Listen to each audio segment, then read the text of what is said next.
Hello दोस्तों, welcome back to Satyam Monitor. तो दोस्तों, आज की इस वीडियो में हम लोग यूपी पेट का सेट डी देखेंगे।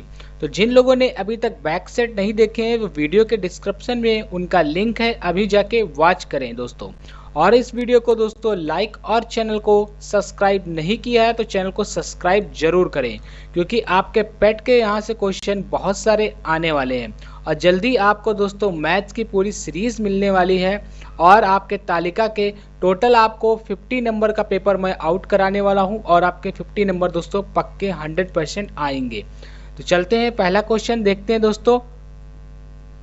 तो आपका जो फर्स्ट क्वेश्चन है दोस्तों, देखिए आपका पहला पैसेज से आएगा क्वेश्चन। तो पैसेज आपको हिंदी में गद्यांश दिया होगा, एक पैसेज होगा। इस पैसेज को आपको दोस्तों रीड करना है और रीड करके आपको इसी पैसेज से आंसर देने हैं। तो आपका जो पहला क्वेश्चन है दोस्तों क्या है कि हस्तामलक शब्द से अभिप्रेत है। तो दोस्तों इसको आप लोग रीड कर लीजिएगा, मैंने ऑलरेडी इसको रीड किया हुआ है। तो हस्तामलक शब्द से जो अंतर है वो है आपका स्पष्ट और अनायास बोधगम्य। तो ऑप्शन सी आपका यहाँ पे दोस्तों करेक्ट आंसर होगा। सारे आंसर आपको इससे मिलेंगे। और खास बात दोस्तों ये है कि आपके 3 पैसेज से क्वेश्चन आएंगे, जिसमें आपका दोस्तों 5-5 नंबर का होगा। ग्राफ के क्वेश्चन आएंगे, यानी कि टोटल आपका 30 से 50 नंबर का क्वेश्चन दोस्तों आएंगे, जो वो बहुत ही सिंपल होने वाले हैं।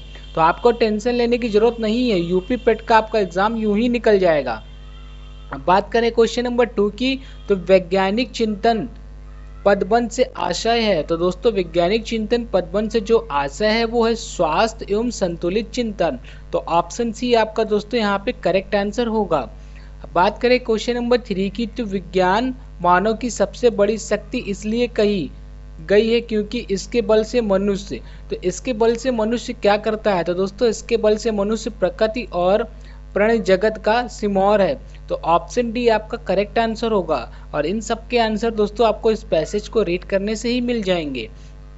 अगले क्वेश्चन की बात करें तो अगला क्वेश्चन है कि वैज्ञानिक चिंतन पद्धति ने मनुष्य का सबसे बड़ा उपकार क्या किया कि उसे मुक्ति मिली। तो उपकार जो सबसे बड़ा किया गया है दोस्तों, तो वो किया है ब्रह्मपूर्ण रूढ़िवादी विचारण से। तो जो भ्रम था वो दूर किया है। तो ऑप्शन ए आपका यहाँ पे करेक्ट आंसर होगा। अब बात करें क्वेश्चन नंबर 5 की, तो विश्व के परिवारत्व लगने का प्रमुख कारण है। तो विश्व के परिवारत्व लगने का जो प्रमुख कारण है ना, वो आपका यातायात एवं संचार साधनों का विकास है। तो ऑप्शन बी आपका यहाँ पे करेक्ट आंसर होगा। अब बात करते हैं दोस्तों अगले प्रश्न की, क्वेश्चन नंबर 6 से 10 की। तो 6 से 10 में आपको ग्राफ दिए गए हैं, जैसा कि मैंने आपको बताया था। तो 5 क्वेश्चन आपके इस ग्राफ से पूछे जाएंगे। तो इस ग्राफ को आप अच्छे से समझ लीजिएगा और इसी ग्राफ से आपको इसके नीचे क्वेश्चन दिए गए हैं। तो पहला जो क्वेश्चन है दोस्तों की, भूगोल इतिहास के अधिकतम अनुपात और न्यूनतम अनुपात का अंतर है। तो जब आप इसको सॉल्व करेंगे, सॉल्व करके इसका आंसर जो निकालेंगे वो आएगा 1.20। तो ऑप्शन सी आपका दोस्तों यहाँ पे करेक्ट आंसर होने वाला है। और बात करें अगले क्वेश्चन की, तो छात्र 4 को भूगोल में 60 अंक मिले, उसके इतिहास में अंक हैं। तो दोस्तों उसके इतिहास में कितने अंक हैं। तो जब आप इसको ध्यान से ग्राफ को रीड करेंगे तो उसके इतिहास में 75 अंक है। तो आपका ऑप्शन ए करेक्ट आंसर होगा। चलते हैं क्वेश्चन नंबर 8 की ओर। तो क्वेश्चन नंबर 8 कह रहा है कि कितने छात्रों ने भूगोल की अपेक्षा इतिहास में ज्यादा अंक अर्जित किए। तो दोस्तों भूगोल की अपेक्षा इतिहास में जिसने ज्यादा अंक अर्जित किए थे वो टोटल 3 थे। तो ऑप्शन डी यहाँ पे आपका करेक्ट आंसर होगा। बात करते हैं 9 क्वेश्चन की, तो निम्न में से किन छात्रों को भूगोल की अपेक्षा इतिहास में कम अंक मिले। तो जिनको भूगोल की अपेक्षा इतिहास में दोस्तों कम अंक मिले थे वो है 1, 2, 3, 6। तो ऑप्शन डी आपका यहाँ पे करेक्ट आंसर होगा। बात करते हैं क्वेश्चन नंबर 10 की, तो भूगोल में छात्रों 3 से 4 के मध्य अंक की प्रतिशत बढ़ता है। तो कितना बढ़ता है दोस्तों। तो आप जब सॉल्व करेंगे तो आपका ना तो 90 निकलेगा, ना ही 15 और ना ही 20। जो आंसर निकल के आएगा वो इनमें से मैच नहीं करेगा। तो आपको आंसर आपका राइट होगा ऑप्शन सी। आंकड़े अपर्याप्त हैं दोस्तों, इनसफिशिएंट डाटा आपका आंसर होगा।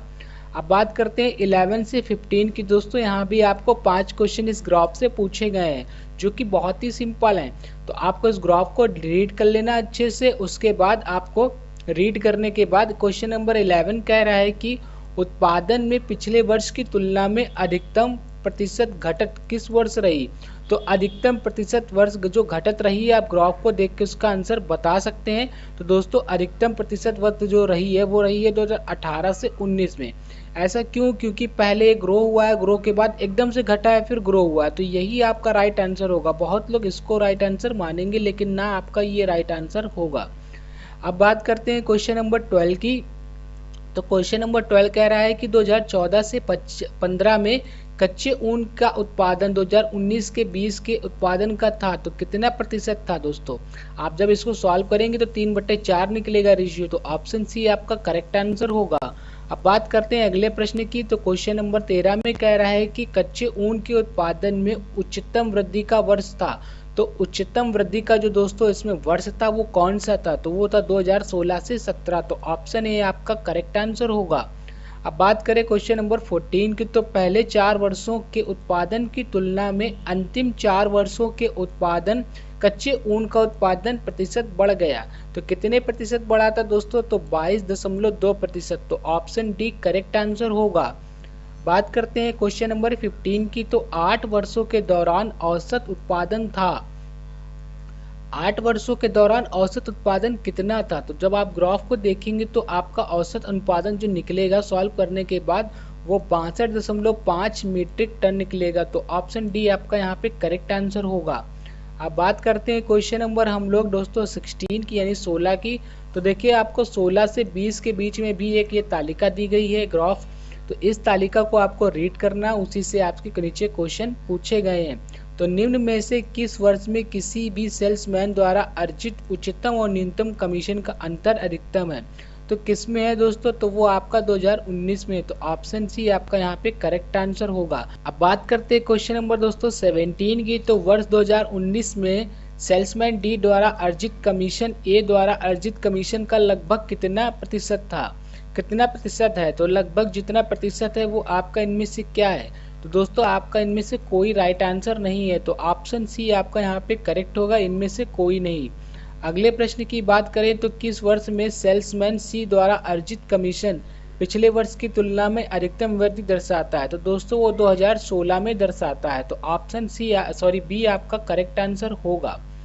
बढ़ते हैं अगले क्वेश्चन की ओर। तो अगला क्वेश्चन है कि वर्ष 2018 में बी का कमीशन 5 सेल्समैनों के उसी वर्ष के कुल कमीशन का लगभग कितना प्रतिशत था? तो लगभग था आपका 19.5%। तो आपका ऑप्शन बी करेक्ट आंसर होगा। बात करते हैं क्वेश्चन नंबर 20 की। तो किस सेल्समैन का 2018 में कमीशन 2015 की तुलना में उच्चतम वृद्धि दर्शाता है? तो वो दर्शाता है दोस्तों सी का। तो ऑप्शन सी आपका यहाँ पे करेक्ट आंसर होगा।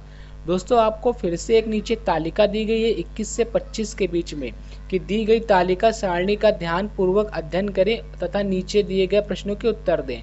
आपको फिर से एक तालिका दी गई, इस तालिका से आपको रीड करना है और इसी से आपके 5 क्वेश्चन पूछे गए हैं, जिनमें से आपका पहला क्वेश्चन है कि किस शेयर ब्रोकर में खुले खातों का औसत संख्या महत्तम है? तो दोस्तों इनमें से किसका है? तो वो है आपका ट्रेडबुल का। तो ऑप्शन ए आपका करेक्ट आंसर होगा।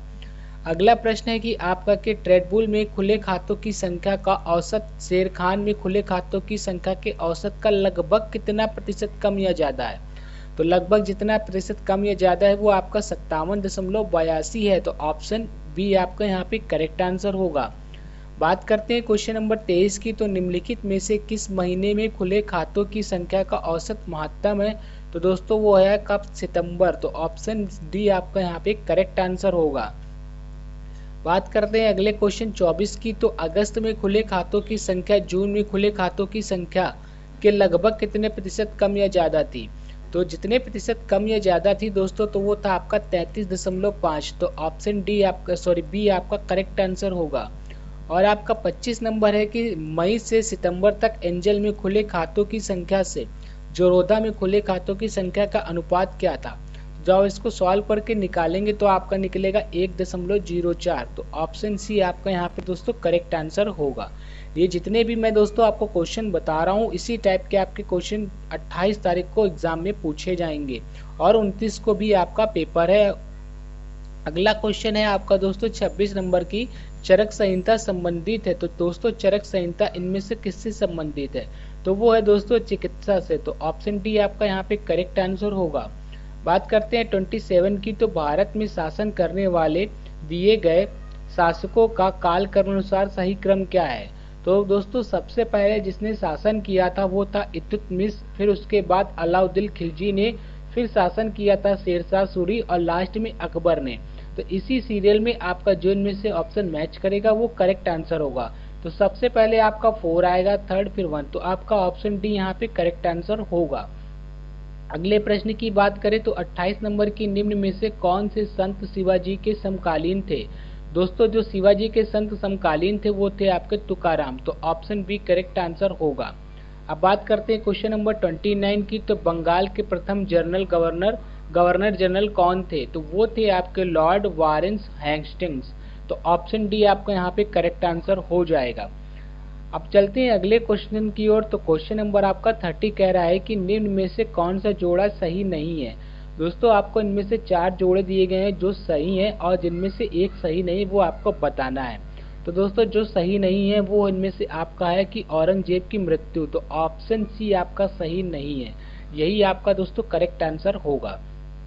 बात करते हैं क्वेश्चन नंबर 31 की। तो इनमें से किसे भारत के ग्रांड ओल्ड मैन के नाम से जाना जाता है? तो ग्रांड ओल्ड मैन के नाम से दोस्तों जिसे जाना जाता है वो आपके दादा भाई नौरोजी। तो ऑप्शन बी यहाँ पे आपका करेक्ट आंसर हो जाएगा। अब बढ़ते हैं अगले क्वेश्चन की ओर 32। तो सन 1915 से 16 में किसके नेतृत्व में 2 होम रूल लीग शुरू हुई थी? तो 2 होम रूल जिसमें शुरू हुई थी वो था एंटी बेसेंट और लोकमान्य तिलक। तो ऑप्शन बी आपका यहाँ पे करेक्ट आंसर हो जाएगा। दोस्तों इसी पैटर्न के आपके क्वेश्चन पूछे जाएंगे। अगला प्रश्न है कि करो या मरो का नारा किसने दिया? तो दोस्तों वो दिया था महात्मा गांधी ने। तो ऑप्शन सी आपका करेक्ट आंसर होगा। अब बात करते हैं अगले क्वेश्चन की। तो क्वेश्चन नंबर 34 में कह रहा है कि निम्न का मिलान करना है। इसमें आपको मिलान करके आंसर बताना है। आंसर आपको दोस्तों नीचे दिए गए हैं। तो ब्रह्म समाज किससे मिलता है? तो ब्रह्म समाज था दोस्तों आपका राम मोहन राय से। रामकृष्ण आपका था दोस्तों स्वामी विवेकानंद से। आर्य समाज के तो जो थे वो थे दयाराम सरस्वती, और सत्यशोधक समाज के ज्योति राव फूले से। तो ये सही मिलान है दोस्तों। इसी पैटर्न के हिसाब से आपका जो इनमें से आंसर होगा वो करेक्ट आंसर हो जाएगा। अब बात करते हैं क्वेश्चन नंबर 35 की। तो राजस्थान में खेतड़ी परियोजना किसके उत्पादन के लिए प्रसिद्ध है? तो दोस्तों जो खेतड़ी परियोजना है वो तांबा के लिए प्रसिद्ध है। तो ऑप्शन ए आपका करेक्ट आंसर होगा। अब बात करते हैं 36 की। तो जब सुभाष चंद्र बोस ने भारतीय राष्ट्रीय कांग्रेस के अध्यक्ष पद से इस्तीफा दिया तो इस पद का प्रस्ताव किसे दिया गया था? तो इस पद का प्रस्ताव दोस्तों डॉक्टर राजेंद्र प्रसाद को दिया गया था। तो ऑप्शन ए आपका करेक्ट आंसर होगा। अब बात करते हैं क्वेश्चन नंबर 37 की। तो सलाल पनबिजली परियोजना किस नदी पर स्थित है? तो दोस्तों ये चिनाब नदी पर स्थित है। तो ऑप्शन ए आपका यहाँ पे करेक्ट आंसर हो जाएगा। मैं जितने भी आपको ये प्रश्न बता रहा हूँ ये दोस्तों बहुत ही इंपॉर्टेंट है और आने वाले पेपर में आपके यहाँ से क्वेश्चन जरूर आएंगे। 38 नंबर कह रहा है कि वसंत विश्व होता है। तो दोस्तों 21 मार्च को होता है। ऑप्शन बी यहाँ पे करेक्ट आंसर होगा। अब बात करते हैं क्वेश्चन नंबर 39 की। तो काजीरंगा राष्ट्रीय उद्यान स्थित है। तो काजीरंगा राष्ट्रीय उद्यान का मतलब होता है आपका पार्क। तो ये दोस्तों आपका असम में स्थित है। तो ऑप्शन डी आपका करेक्ट आंसर होगा। अब बढ़ते हैं क्वेश्चन नंबर अगले 40 की ओर। तो निम्नलिखित में से कौन सी हिमालय नदी तंत्र की नदियां हैं? तो हिमालय नदी तंत्र की जो नदियां हैं वो है गंगा और ब्रह्मपुत्र। तो ऑप्शन डी आपका करेक्ट आंसर होगा। अगला प्रश्न है आपका 41 की बैंक दर का अर्थ है। तो दोस्तों बैंक दर का जो अर्थ है वो क्या है इनमें से? तो वो है देश के केंद्रीय बैंक द्वारा ली जाने वाली आधिकारिक ब्याज दर। तो ऑप्शन सी आपका यहाँ पे करेक्ट आंसर हो जाएगा। अब बढ़ते हैं अगले प्रश्न की ओर। तो 42 में कह रहा है कि यदि आरबीआई नगद कोषानुपात को घटा दे तो साख सर्जन पर क्या असर होगा? तो दोस्तों साख सर्जन क्या हो जाएगा? बढ़ जाएगी। तो ऑप्शन ए आपका करेक्ट आंसर होगा। अब बात करते हैं क्वेश्चन नंबर 43 की। तो निम्न में से किस प्रकार के अर्थव्यवस्था में संसाधनों पर निजी अधिकार होते हैं और आर्थिक गतिविधियों का मुख्य उद्देश्य लाभ अर्जित करना होता है? तो जिसमें लाभ अर्जित करना होता है वो होता है पूंजीवादी यानी कैपिटल। तो ऑप्शन बी आपका करेक्ट आंसर होगा। अगला प्रश्न है आपका 44 की 100 रुपए का नोट किसके द्वारा हस्ताक्षरित होता है? तो ये दोस्तों हमेशा आरबीआई गवर्नर के द्वारा हस्ताक्षरित होता है। तो ऑप्शन बी आपका करेक्ट आंसर होगा। अब बढ़ते हैं अगले प्रश्न की ओर। दोस्तों ये बहुत ही इंपॉर्टेंट क्वेश्चन है जो हर एक पेपर में पूछा जाता है कि फेमा का पूर्ण रूप क्या है। तो फेमा का दोस्तों जो पूर्ण रूप है वो है आपका फॉरेन एक्सचेंज मैनेजमेंट एक्ट। तो ऑप्शन डी आपका करेक्ट आंसर होगा। अब बढ़ते हैं अगले क्वेश्चन 46 की ओर। तो भारत के संविधान में जन स्वच्छ एवं स्वच्छता किसमें शामिल है? तो दोस्तों ये राज्य सूची में शामिल है। तो ऑप्शन बी आपका करेक्ट आंसर होगा। अगला प्रश्न है दोस्तों आपका कि भारत में पंचायती राज व्यवस्था इसके अंतर्गत रखी गई है। तो दोस्तों इनमें से किसके अंतर्गत रखी गई है? तो वो रखी गई है राजनीति के निर्देश तत्व के अंतर्गत। तो ऑप्शन ए आपका करेक्ट आंसर होगा। अब बढ़ते हैं क्वेश्चन नंबर 48 की ओर। तो ठोस चालक में धारावाहक होते हैं। तो ठोस चालक में जो धारावाहक होते हैं वो होते हैं दोस्तों मुक्त इलेक्ट्रॉन। तो ऑप्शन ए आपका यहाँ पे करेक्ट आंसर हो जाएगा। बात करते हैं 49 की। तो शिक्षा का अधिकार एक मौलिक अधिकार है जो कि संबंधित है, जो कि इनमें से किससे संबंधित है? तो दोस्तों वो संबंधित है अनुच्छेद 21A से। तो ऑप्शन बी आपका यहाँ पे करेक्ट आंसर होगा। और आपका आज का दोस्तों लास्ट क्वेश्चन है कि निम्न में से किसने संविधान सभा के उद्देश्य प्रस्ताव रखा? तो जिसने उद्देश्य प्रस्ताव रखा था वो थे जवाहरलाल नेहरू। दोस्तों आज मैं आपका वीडियो यहीं पे रोक देता हूँ। पार्ट 1 मैंने आज आपको करा दिया है। पार्ट 2 आपको इसके आगे के 51 से क्वेश्चन मिलेंगे और 100 तक, क्योंकि वीडियो ऑलरेडी बहुत लंबा हो चुका है। इसके बाद आगे क्वेश्चन आपको देखने को मिलेंगे।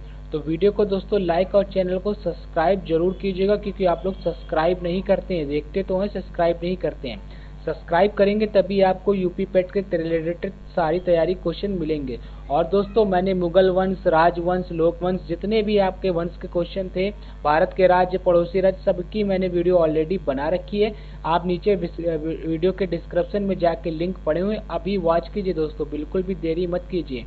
और करंट अफेयर की बहुत सारी वीडियोस मैंने बना रखी, तो प्लेलिस्ट जाके जरूर वॉच करें। मिलते हैं नेक्स्ट पार्ट 2 में।